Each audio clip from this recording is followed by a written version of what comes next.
What up, y'all? This is Patrick Hayes.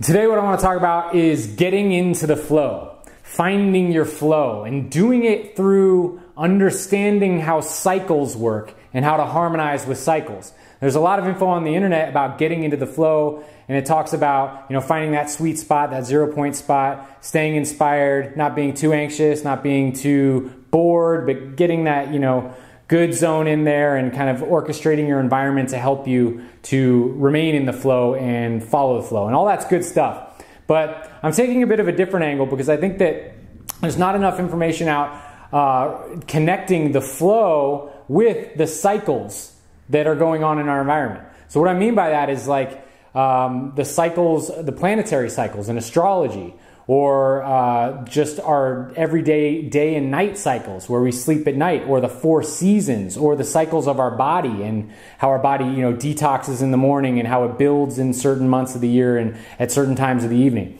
So what I want to talk about is how to harmonize with these cycles so we can get into that smooth flow space and we can avoid a lot of the unnecessary resistance and struggle that comes from not understanding cycles and not knowing how to kind of surf and move with them. Now, if there's anybody out there that's having a bit of resistance regarding the idea of astrology, and you're probably not if you follow me, but I have a few cousins that are scientists and some of them are a bit resistant to the idea. So the way I like to explain how astrology works to people that are more in the scientism kind of zone is that you can think of astrology as basically a kind of loose science for how celestial bodies affect our consciousness and affect the energies on the planet.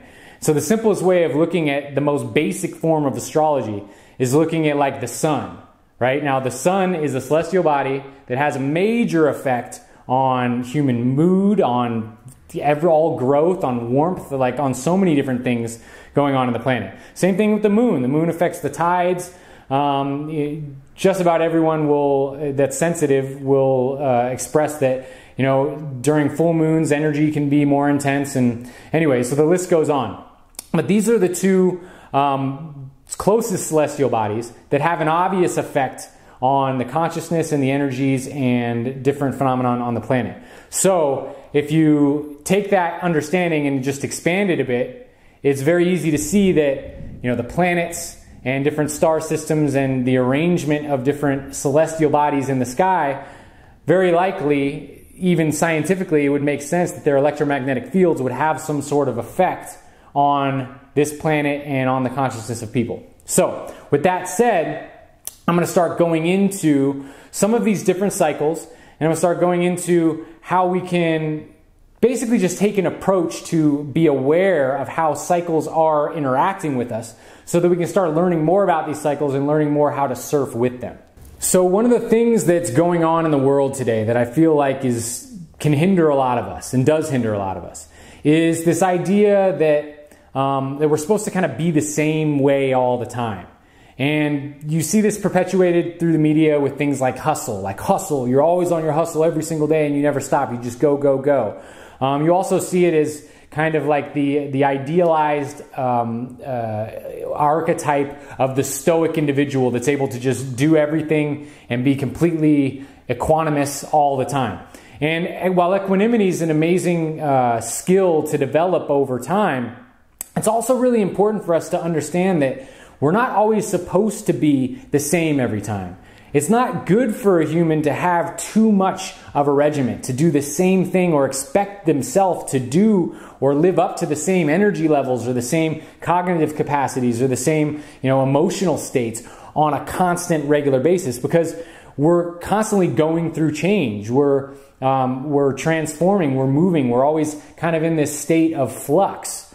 So, it's kind of like the idea of like a bodybuilder. If a bodybuilder, or if you ask any bodybuilder, is it important to rest? They'll all tell you, yeah, rest time is extremely important. Otherwise your muscles won't grow. And it's kind of like the same thing as an individual, as a human also, just like in the whole scope of life. If you try to do too much of something, you're going to burn out on it and you're not going to be able to recuperate, right? So it's important to understand the cycles, and it's important to also be sensitive to our own rhythms. so that when we feel a cycle coming on, if we feel a down cycle coming on, we don't try to over push ourselves. Or on the flip side, when we feel an up cycle coming and a lot of energy coming, that we actually utilize that and use it for, its most beneficial purpose. Okay, so you can think of this amalgamation of cycles, all these different cycles that I just mentioned, as kind of like a grand universal symphony, right? So it's like this symphony, and every single different cycle is like a different instrument that's playing a different rhythm as part of this symphony. And so our goal as human beings in finding the flow and finding the harmony within this greater symphony is learning how to harmonize with it and be in rhythm with it, right? So it's like rhythm and harmony. Because if we're out of rhythm, we're out of harmony with this greater symphony, then what happens is the same thing that happens in a real symphony that we listen to that's musical, is that there's dissonance. If it's out of rhythm, it sounds like a train wreck, like a DJ that gets two beats mismatched. It sounds like that's what they call it in the DJ world. It's a train wreck. Oh, he train wrecked, right? Because it's all the different rhythms are just off, and it sounds terrible. It's very dissonant. And it's the same thing with harmony, right? If you're singing out of key or the guitar is not tuned right, it's dissonant. It sounds wrong. So as a human being and having a vibration in this big soup of other vibrations, if we're out of sync and we're not in harmony with the rest of the vibrations in the universe, then there's dissonance. And this dissonance is experienced as in humanity as struggle, as strife, as depression, as anger, as frustration, as all these emotions that are dissonant. They're emotions that we don't like to feel. It's the same thing. That's why you cringe when you hear the wrong note being played during something. Anyway, so the idea is to harmonize, is to get our rhythm together and to get our harmonization together, so our vibration's actually in sync with the universe. Okay, so let me give you examples. So one example of this is we have 4 seasons, right? There's winter, summer, spring, and fall. Now, if you've ever looked into eating for the seasons or eating with the seasons, this is something that I have been doing now for a few years that I learned the hard way. Bridget and I, when we first went raw, we started eating raw food. We were eating all this really cold, damp, raw food year round. So it was the middle of winter. It was freezing. We were eating this raw, wet, cold, damp food. And it was making our body temperature really cold, and it was just really hard on our body because it wasn't balanced for the season, right? So the idea is, during the summertime, that's a great time to eat, cold things like popsicles or ice creams because it cools you down. During the winter, it's a really good time to eat warm things like warm soups and cooked meals. So this is just, one example of one of the cycles, which is, the cycles of the 4 seasons, and learning how to adapt your lifestyle to be in sync with the 4 seasons. So another one would be like the cycle of your body. So every morning when you wake up in the morning, your body's in a cycle of detox, right? So in the morning is a great time to drink water, or maybe take some like activated charcoal or some bentonite clay or some sort of detoxing, or maybe a green juice, though I'd probably hold off on the green juice till a little bit later. But what you want to do is you want to help your body do what it's already trying to do, which is detox. So what a bad idea would be is to wake up early in the morning and eat a bunch of dense food. Because what you're doing is your body's in this detox mode where it's trying to cleanse itself, and then you just put a bunch of stuff in it that it needs to process, and it can't go through the system of detoxing you, right? Another thing would be moon cycles. So moon cycles, there's a waxing moon and there's a waning moon. Now on the waning moon, energy is dissipating. On the waxing moon, energy is building. So if you're doing something where you want to put energy behind it and build the energy, it's a really good idea to do that on the new moon into the waxing moon as opposed to doing it on the waning moon. Because naturally just the cycle and the energy in the moon is going to be diminishing energy while it's waning. So it's not a good idea to try to start something that you want to build. And that works, in reverse also. If you have something that you're trying to let go of or something you're trying to dissipate within yourself, it's a good time to do that while the moon is waning, or to focus more on that while the moon is waning and letting things go. It's a great time to let things go. It's also a great idea to learn about your own personal astrology. It's a good idea to start seeing when, basically like how the currents are going to be moving through your time-space dimension for you specifically. Because, you know, there's kind of global astrology readings, but then there's your own astrological signature, which really defines where you are within the greater astrological landscape. So the idea is that the different astrological cycles and the different influences that these different planets have on consciousness are a lot like currents. And you could think of yourself as kind of like being in a boat in the ocean.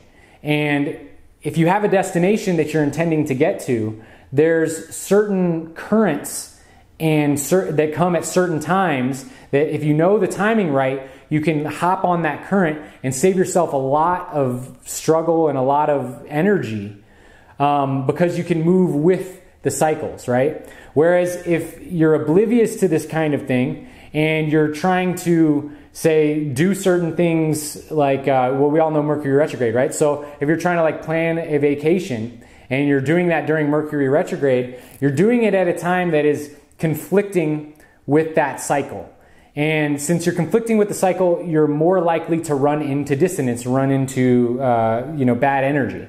And this is something that has been practiced by all of the elites and all of the wisdom keepers and all of the real masters for millennia.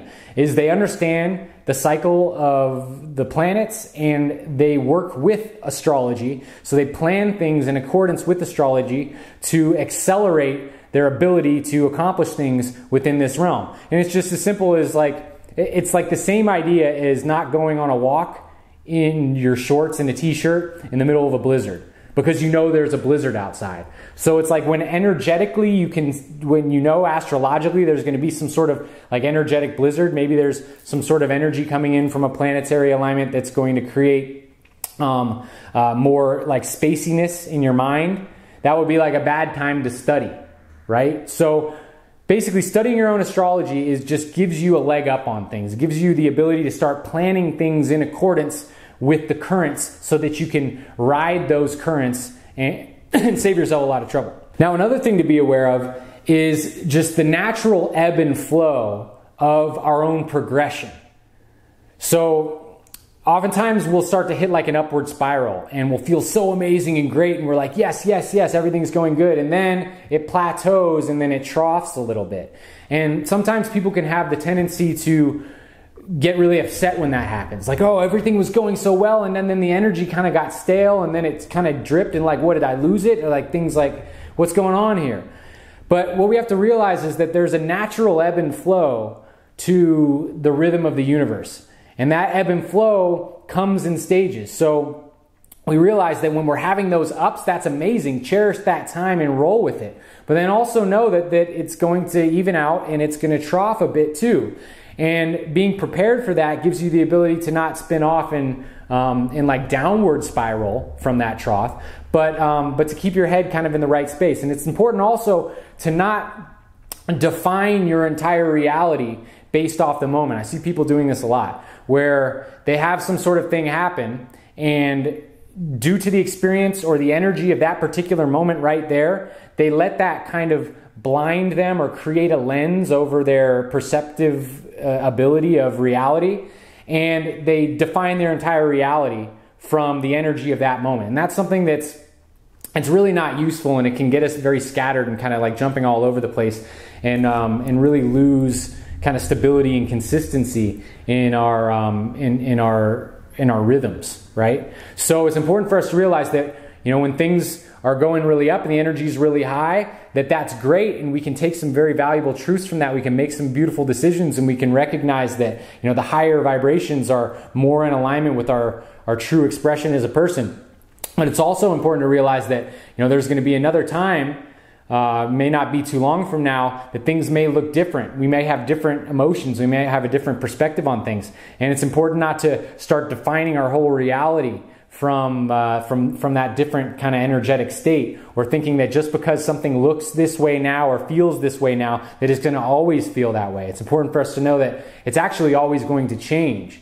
So to be prepared for that change and to be willing to work with those changes and flow with those changes. So thanks so much for tuning in. I encourage you guys go ahead, get an astrological reading. Start taking a look at all these different cycles. Explore things like eating for the seasons, like moon cycles. Look deeper into these things so you can start learning how to orchestrate your environment and orchestrate your patterns and your flexibility and malleability navigation skills to be more fluid and to work with the ebb and flow and all these different fluctuating cycles that are going on in our reality. So this is Patrick Hayes. Thanks so much. Like, subscribe, share with your friends, and I'll talk to you guys next time. One love. If you liked the video you just saw and you want to support me in bringing more content like that to you, donate to my Patreon page. There's a link pinned in the comments below, and when you donate to the page, you get access to all sorts of cool giveaways, like exclusive content, free music downloads, monthly group chats with me, and more. Now, every single donation that comes in goes directly to improving the quality and the quantity of my content. So thanks so much for your support, and I'll see you on the flip side.